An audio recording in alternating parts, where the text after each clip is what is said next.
Yeah, I'm Dana Teagle, and I'm a designer, web developer, and trans woman based in Toronto.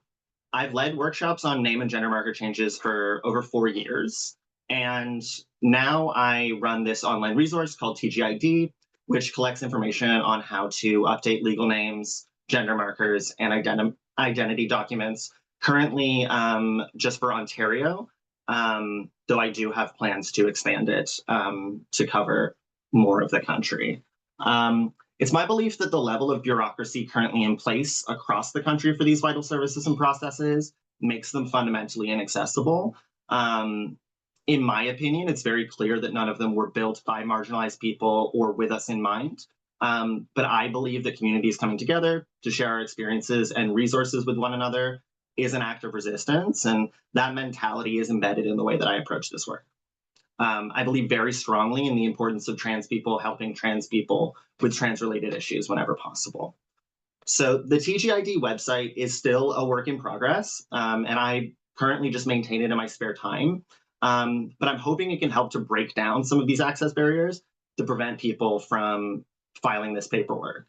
And I'll also give a brief demonstration of how to use it at the end of the presentation.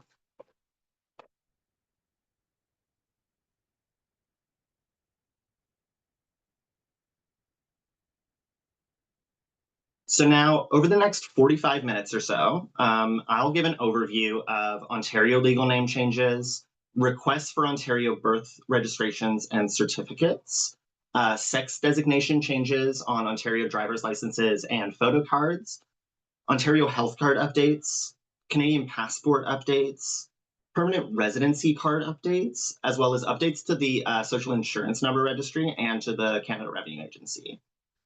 I will also point to resources that I recommend for commissioning and notarizing, and other trans-led resources that offer information and assistance for making these changes.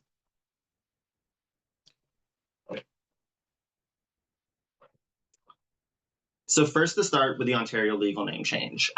This is sort of the most complex and time-consuming process out of all of these, and it's really the one that sort of unlocks the door to a lot of the others. But ultimately, to change your name, you need to fill out a form that's called the Ontario Application to Change an Adult's Name. I will say this covers everyone 16 and up. Unfortunately, I don't currently have the processes laid out either in this slideshow or on the TGID website for those under 16. But ultimately, it does have to be the parent or guardian filling out the application at that point. But I will cover the differences in this adult application when it comes to if you are 16 or 17 versus 18 and older. The application in total is 19 pages long, and it's divided into 7 parts, but it's important to know that you may not need to fill out all of them. You will also need to submit a fee of $137 with your application. You'll see there's a bit of a note here as well. I always say that, as much as I'm sort of here to give a sense of all of the steps required in these processes, these applications do sometimes change. The most recent update to the adult name change application was in 2024. So just a note that this presentation is based on that most recent version. But if you're watching a recorded version, or you end up changing it later down the road, there's a chance that the application may have changed by that point. So just make sure you know which version you're working with. Now, for the requirements, the application requires you to fill out a lot of your personal information. So just to know what you're going into it, they're going to need your full current legal name, your new chosen name, your current mailing address, the date and location of your birth, your marital or relationship status, your parental information, the details of any previous name change, as well as information about any current or past criminal offenses, and information about any current or past financial judgments, fines, or bankruptcy. Now, in terms of the additional sections and documentation, if you are married or in a joint conjugal relationship, which you'll know because you will have signed a document called the Joint Declaration of Conjugal Relationship, but you are required to notify your partner or spouse about your name change. And so you'll need to complete part 2 of the application. If you're 16 or 17 and changing your own name, you will require the consent of every individual who holds legal custody over you. And so you must complete part 3. But as I was sort of alluding to earlier, if you are 18 or older, then again, this is a part of the application that you can skip.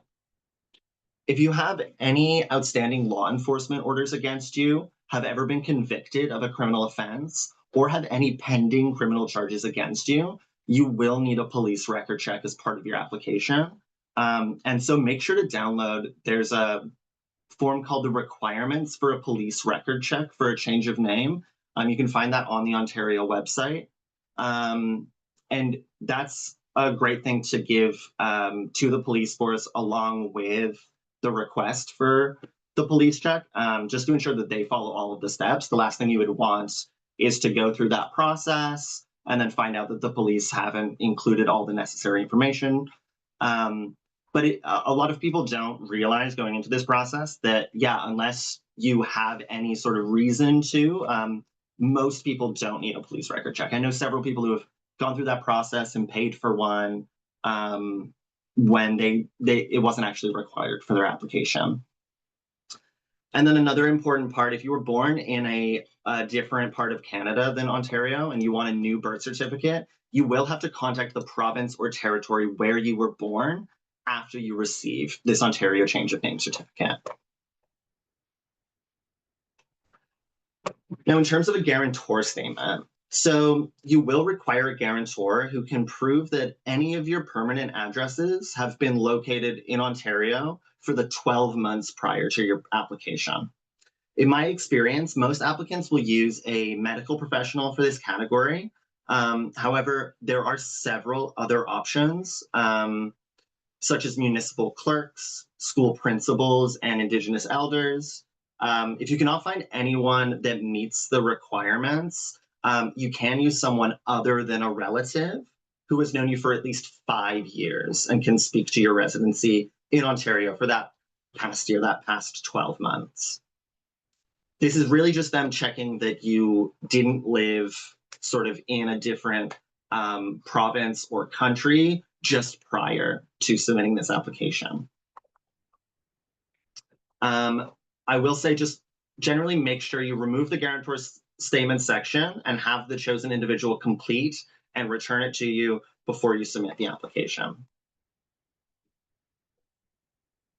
Now for sort of previous identity documents and additional requirements. So if you were born in Ontario and you have a valid birth certificate, you must include the originals and certified copies of all previously issued short or long form certificates with your application. Now, for some people, this will mean that they have to apply for a new one if they don't have one. I know, for trans people, I mean, it can frequently be the case that you don't have a relationship with your parents or guardians, and they may have that document. In that situation, I would personally suggest applying for a new certificate so that you have that prior to submitting this application, because you're going to hit some really big barriers if you're not able to submit that along with your application.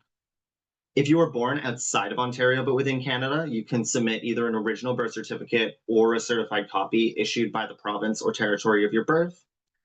And then it's important to note that if all or a part of a document sent in support of your change of name application is not written specifically in English or French, then you must also send an English or French translation.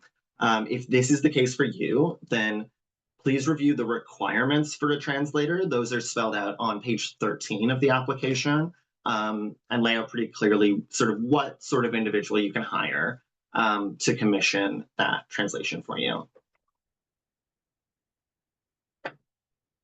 Now, the request for non-publication is something that a lot of people who I meet in this process don't know about. So all name changes registered under Ontario's Change of Name Act are generally published in the Ontario Gazette.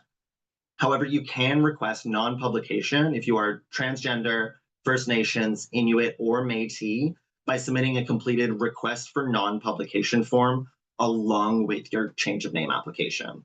The Ontario Gazette currently publishes information both in paper and online. So if publication of your previous name is not desirable for you, I would strongly recommend adding this step into your process. Now, commissioning. So a lot of people, I think, get confused about what a commissioner is and sort of the purpose of commissioning in this process. So you must sign the statutory declaration that's on page 16 of the application in front of a person called a commissioner for taking affidavits. A commissioner will often also be a notary, and I think that's part of the reason why sometimes people get those mixed up. I mean, a lot of individuals will have both accreditations, and you'll often hire one through sort of notary services, but it is specifically only a commissioner that you need for these documents. The commissioner does not have to know you at all, though. They do not have to know the person signing the application. And I will also say several notary and commissioner's offices in Ontario will commission these documents for trans individuals for no charge. However, the typical charge, if applicable, is $30 to $45. I can speak to one company that offers notary services called Downtown Notary. I know that they did at one point, at least their downtown Toronto office did offer commissioning for name change applications at no cost. I'm not sure if that policy is still in effect, but they do have locations, I think, in Richmond Hill, Markham, Newmarket, Ajax, Alliston, Aurora, Barrie, Keswick, Mississauga, Milton, and North York, as well as downtown Toronto. So they'd be worth, at the very least, reaching out to. I know that they have some experience with commissioning documents for trans folks, and that policy might still be in effect, and it would be worth checking with them. But otherwise, yeah, typical charge for this sort of commissioning work is usually $30 to $45 extra on top of whatever name change fees you're already budgeting for. So now when it comes to submitting your application, we tend to recommend sending the entire application in a tracked envelope using Canada Post. The reason I say this is to ease the stress of your application getting lost in the mail and to allow for an update when it's likely beginning to be processed, right? Because they give you sort of this rough ballpark figure of 6 to 8 weeks for your name change application to be processed, but that's not going to start until the application has arrived at the office in Thunder Bay.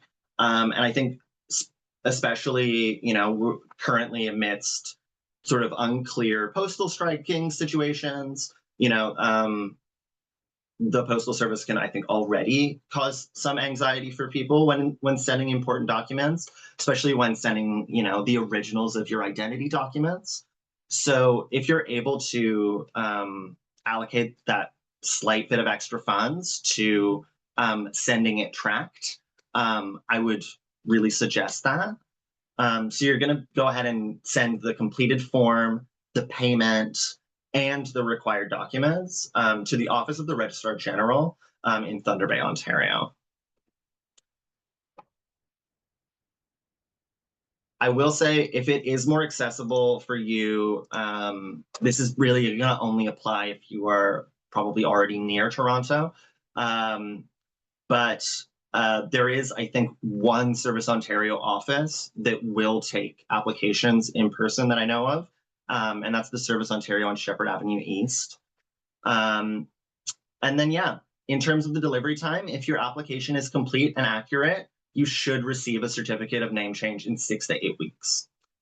This document will show your previous name and your new name, and this is sort of that magic piece of paper that allows you to change your name on other personal documents. So it'll look something like this. It states that old name and that new name, and it really just sort of allows all of those. It's the main document that every other process is going to ask for. Now, I will say, just at this point, there can be a variety of different reasons, which I'll get into in a moment, that your forms could get sent back. It's a very unfortunate part of this process, but I do think it is worth some element of emotionally preparing yourself. That this application can definitely have a high rate of getting sent back, just in terms of things being written slightly incorrectly, or there's a few different sort of mistakes. And I'll try and help you here in terms of some suggestions for things to avoid. So yeah, give yourself time. Like, it will likely take several weeks to gather all the information you need and to complete, double check, and submit that application.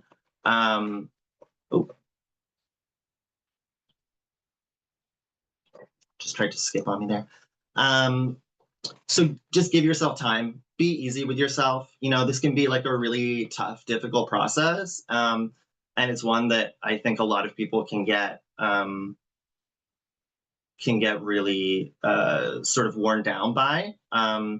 But just try and give yourself that time there and that grace. Additionally, ensure that you print clearly using a pen with blue or black ink only, and do not use correction fluid on any of the forms. If you do make a mistake or want to change information, you must follow the following process, which is to put brackets around the wrong information, enter the correct information, put your initials beside each change, and then have the commissioner initial each change before it is sworn.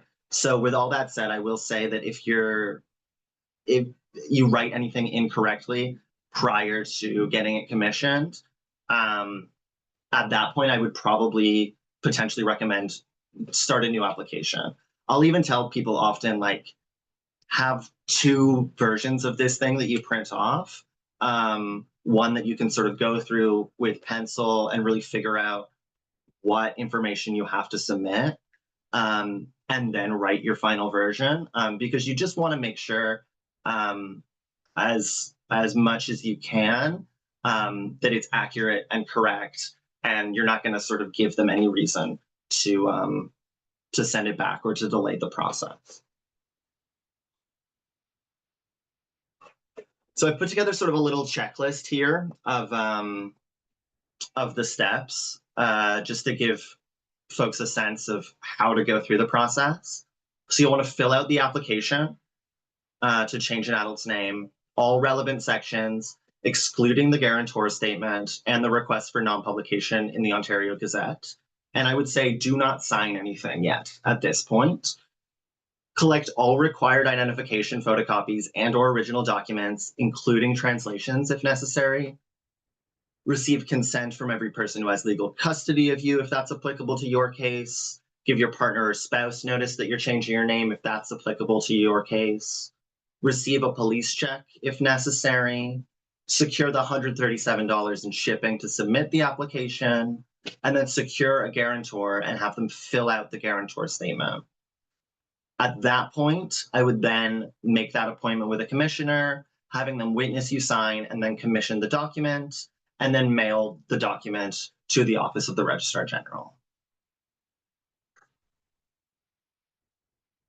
And so that's the name change process. I'm now going to give a little bit of light on the process for updating the sex designation on your birth certificate.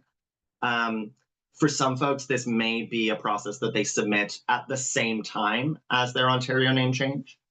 But regardless, you're going to need to complete the Ontario application for a change of sex designation on a birth registration of an adult, as well as the statutory declaration for a change of sex designation on a birth registration of an adult. And again, the most recent version, as of this presentation, of these forms was the 2022 edition. So that's the one that I'm covering here. As with the name change application, just always make sure you're filling out the most recent version of any given document. Often, a good shortcut to make sure is that sort of the form digit code at the end, that's sort of like 11324E. If you give a web search for that, it'll usually bring you directly to the forms repository on the Ontario or Canada websites.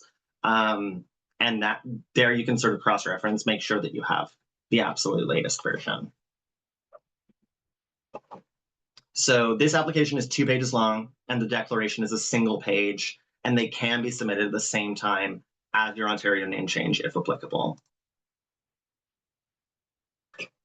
When changing your sex designation, you have the options of M for male, F for female, or X, gender neutral. You also have the option to choose not to display the sex designation field at all. Any person with an Ontario birth registration has this option, regardless of their gender identity. And so depending on your chosen designation, your process for this one will be different. The requirements ultimately are that you must be born in Ontario, you must be 16 years of age or older, and then along with these forms, you must provide a letter from a licensed doctor or psychologist in good standing, written on the doctor's letterhead, stating that the doctor has examined or treated you, and that they can attest that the updated designation is appropriate and signed by that doctor. All previously issued short and long form birth certificates and certified copies of your birth registration, and then also a completed application form and declaration along with any applicable fees. Now, just like the name change application, you must sign the statutory declaration in front of a commissioner for taking affidavits. So please do factor that into your plan as you begin to work through your documents. It makes most sense to complete both applications at the same time if you're already going through the process, especially if you consider the fact that you need to send all copies of your birth certificate when you change your name. They're going to send you that name change document, and then you're going to have to send those documents again to get the new birth certificate. So really, it is worthwhile. It's going to save you a lot of time and energy to do those two processes together.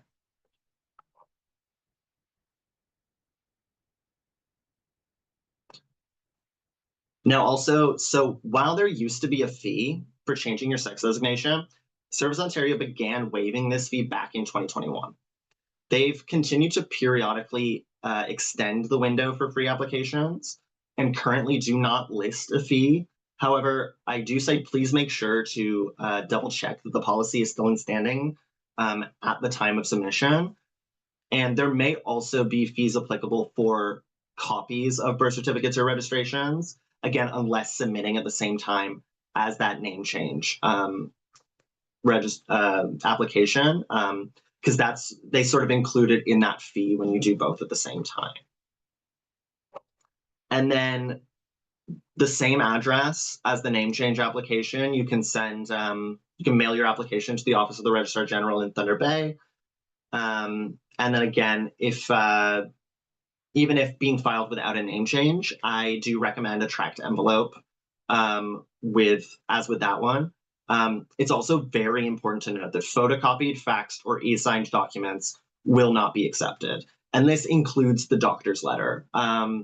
So, some doctor's offices I know are really used to being able to digitally sign everything, but you are going to have to be very clear with whatever medical professional you get to provide you with that letter. They are going to have to sign it in ink, and it needs to be that copy that you are sending to Thunder.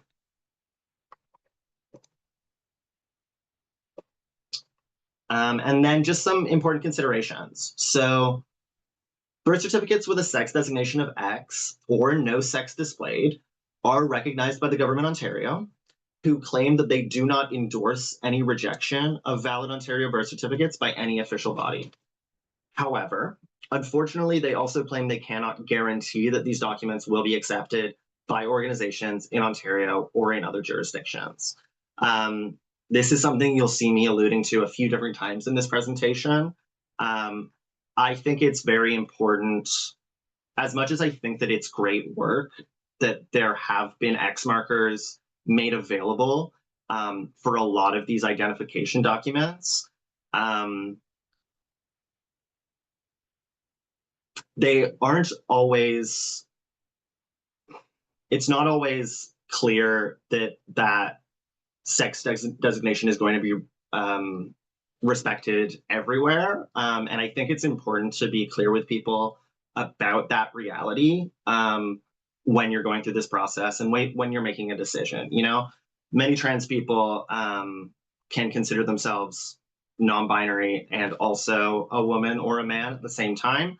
And so, you know, you may find yourself in a position where you're choosing between potential sex designations.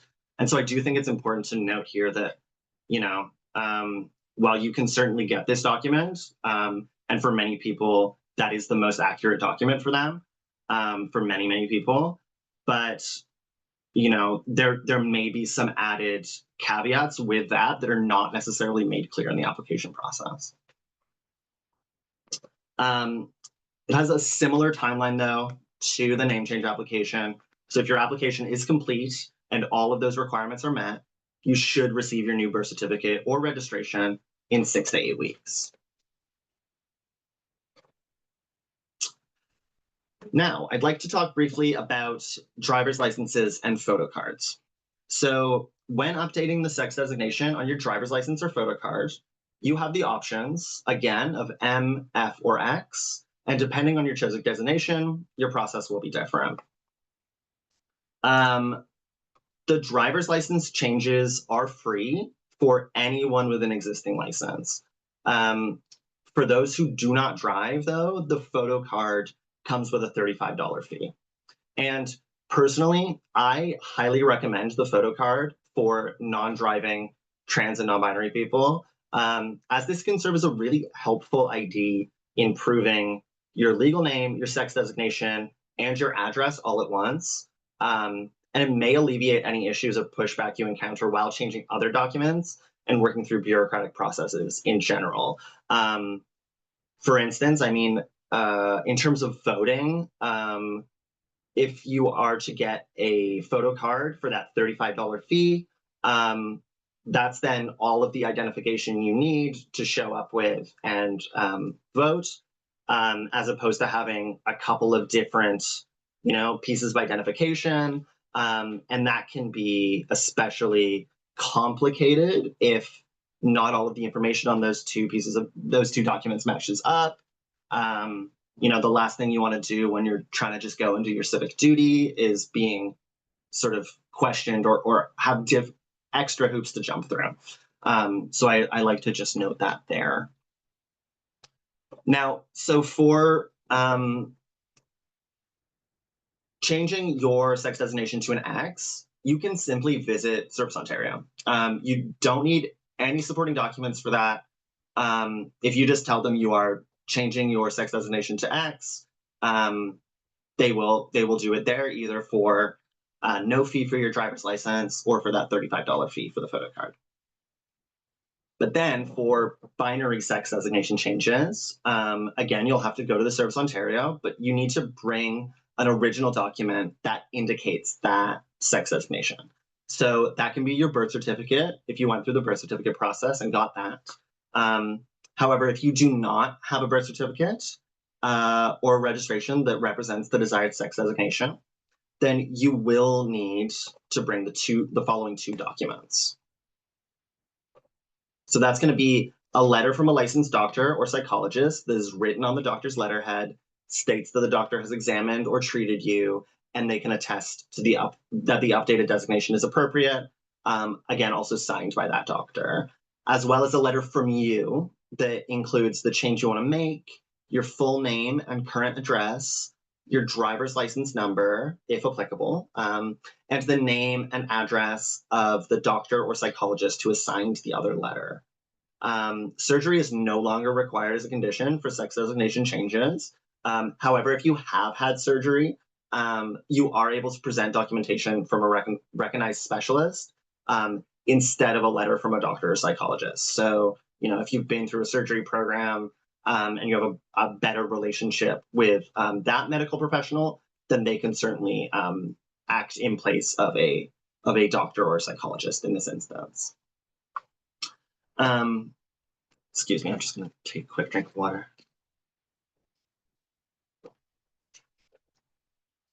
And then, yeah, please ensure that you obtain original copies of these documents signed in ink, as Service Ontario will not accept e-signatures or photocopies.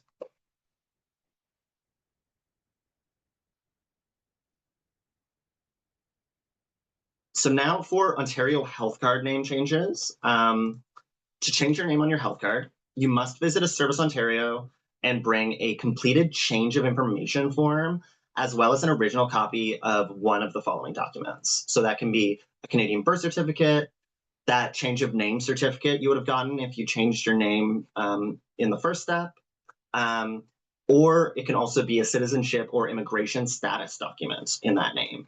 And as you'll see on this sort of where this red circle is up here, sex designation is no longer listed on health cards. It hasn't been in several years. So the only thing that you really need to change on your health card is going to be that legal name. Another important consideration as well is just that French language characters have been added to Ontario health cards as of 2022. So previously, if your legal name had a French language character and a sort of accent to it, that wouldn't have usually been reflected on the Ontario health card, but that is eligible now, and so you can make those changes at no extra cost. You just need to visit the Service Ontario location with documents proving your legal name with those characters.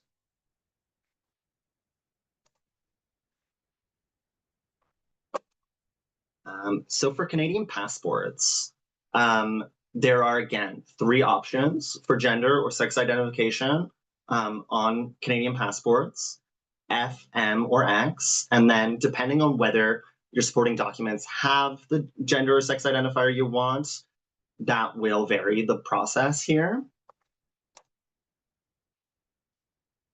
So if your name or gender have already been changed on your proof of citizenship, you are not eligible for the Canadian passport renewal process.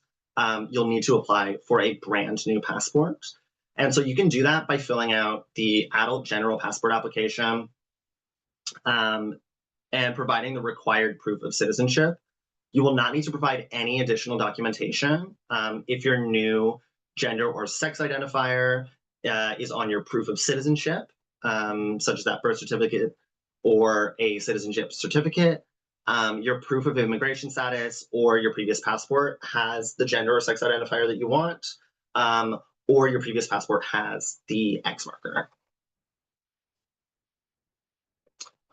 And then in terms of the process without supporting documents. So if your gender or sex has not been updated on that proof of citizenship, then you need to provide a completed sex or gender identifier update request form alongside the application for a new passport.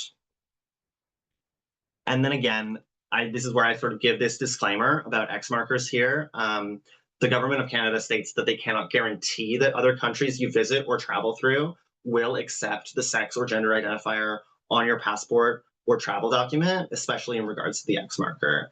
And you may still be asked to provide your sex as either male or female when traveling, unfortunately.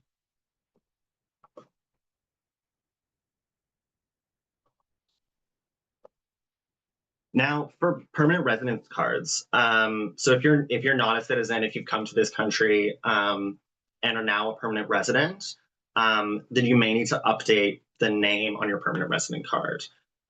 Again, similar to the passport application, you are not eligible for that card to simply be reissued. You will have to apply for an entirely new card. And you can do that by filling out the PR card application. That's an online application that will take you through sort of multiple different steps. But in addition to the identity documents that are going to be requested in step 1 of that online application, you will need to provide a copy of your record of landing or confirmation of permanent residence, as well as a legal document proving your name change. So that, again, would likely be that Ontario change of name certificate if you're resident in Ontario. And then if your name change document was not issued by a province within Canada, however, you will also need to provide a provincial ID in the name requested. So that could be that driver's license or photo card or the health card, for instance.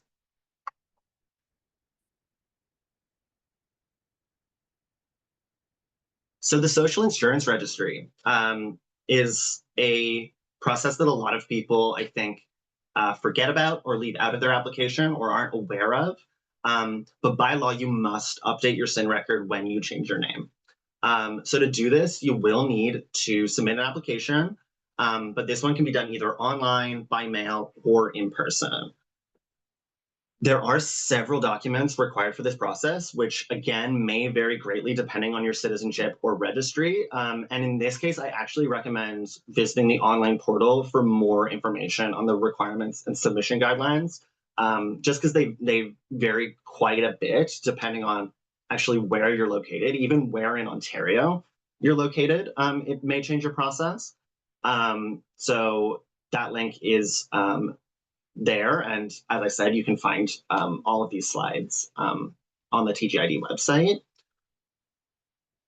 And then, yeah, so if you are updating your sex designation, once again, I will state you may now choose an X marker or choose not to declare your gender. Service Canada will add a note to the record with your choice. However, yeah, for the last, I think it's probably actually closer to 5+ years now. They've been stating that their computer systems are not currently able to register that information. So they still keep either male or female on your on your SIN record. So just bear that in mind, I suppose, as you go through these changes.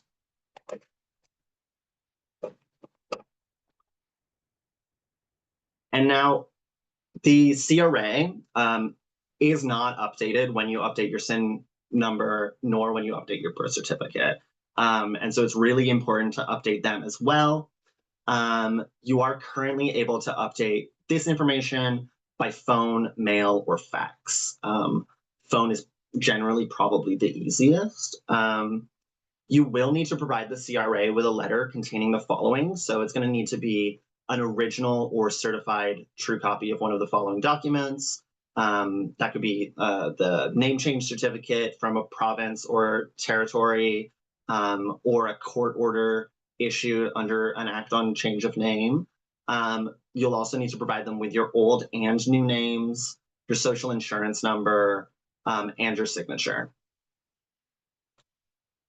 And then in terms of submitting, again, it can vary greatly, even depending on where you are resident in Ontario. So again, I'd recommend checking out that link. And that sort of gives the addresses or phone numbers that will be relevant to your area.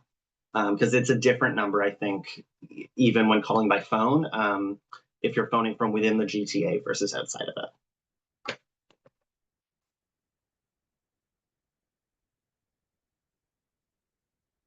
And then just some other important updates to note. So once you've legally changed your name, it's really important to remember to update Elections Canada, your electricity provider, your phone provider, your internet provider, your bank, and really anyone else who may possess your personal information. Generally, all of these companies and registries will require a valid Canadian change of name certificate. But they will have different methods of updating your information. This is a feature that I'm hoping to add to the TGID site so that we can sort of collect more of that information together. But currently, you'll likely need to check out the website of whatever sort of service you are looking to change it.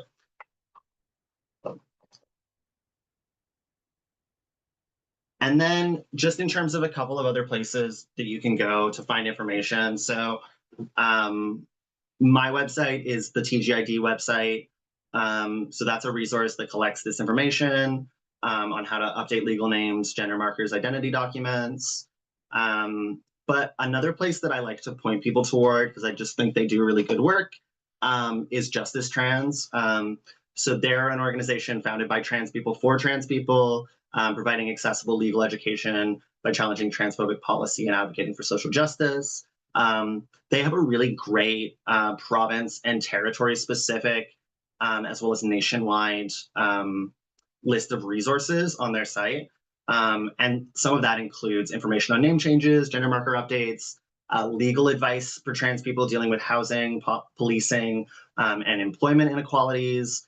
And it might also help you find an organization that's local to you that often will even run sort of pop-up clinics. And that could be a great opportunity for you to find a commissioner that you'll be able to work with without fear of any discrimination. And then that's pretty much it for today's presentation. So before I hand it back to Benji to just give a few words on the application grants, I just wanted to show you folks the TGID website here. So this is the website as it currently stands. And as you'll see here, I walk through the process, requirements, basically all of the information that I've gone through in the slideshow today. You know, I know that this can be sort of a huge curriculum of information. It's a lot to take in. My goal here is mostly to just sort of give you a sense of what you're looking at. But I feel like the website hopefully serves as a good source of truth in terms of somewhere that you can go back to multiple times, and you can use to sort of figure out what your own unique process in going through these changes is going to be like for you. And then again, on this downloads page here toward the bottom, you'll find the various different formats of the slideshow that I gave today. And if there's something that isn't covered here that you really want to see as well, there's a contact form here on the About page where you can reach out to me anytime. So that's all from me for now. I'm going to turn it back to Benji for the moment.